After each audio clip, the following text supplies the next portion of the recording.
All right, let's evaluate this definite integral. Definite integral because we have bounds of integration of 1 and 3, which are x values. So the first thing we want to do is go ahead and take the antiderivative of our function.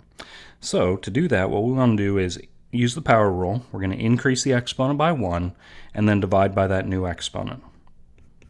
Same thing with the next term. I'm going to bring the 4 along though. The constant comes along, increase the exponent from a 1 to a 2, divide by that new exponent. Minus, this last one we have a constant, but we're going to put an x with that because the derivative of 3x is going to give us that 3. Next, I'm going to include a big set of parentheses and a vertical line with our bounds of integration here, saying we still need to evaluate this at 1 and 3. All right, before I plug in, I'll just go ahead and simplify down that middle term. Instead of leaving that as 4 divided by 2, I'm going to make that a 2.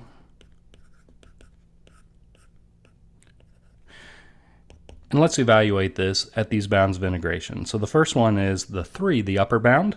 We're going to go ahead and fill in that 3. So it's going to replace each one of the x's.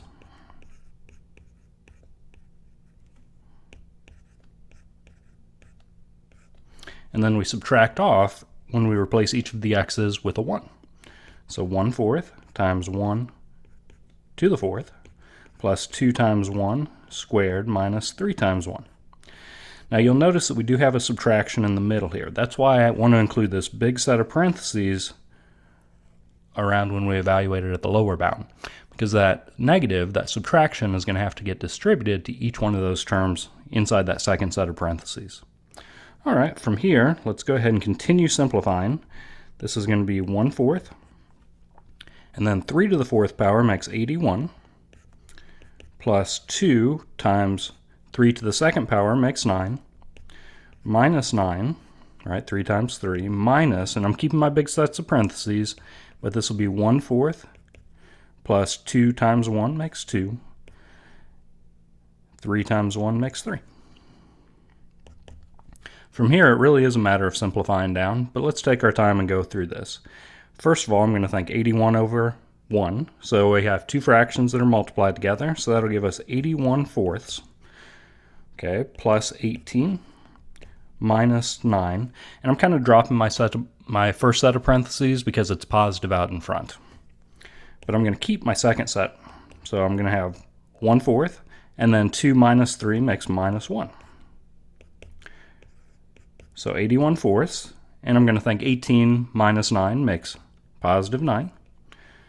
Minus 1/4 plus 1.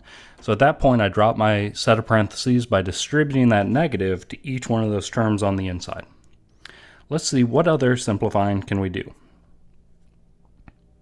Well, in this case, we can go ahead and say 81/4 minus 1/4. Those already have a common denominator, so let's make that 80/4.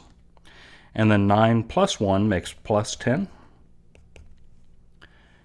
All right, from here, 80 divided by 4 works out pretty nicely. We're going to get 20 plus 10, and our final answer is going to be 30. All right, so I hope this helps out. Just take your time as you go through. Where everyone kind of makes their mistakes at first tends to be they forget that big set of parentheses as you're evaluating the lower bound into the antiderivative. So I hope this helps out. Take your time. You'll get through them. Good luck.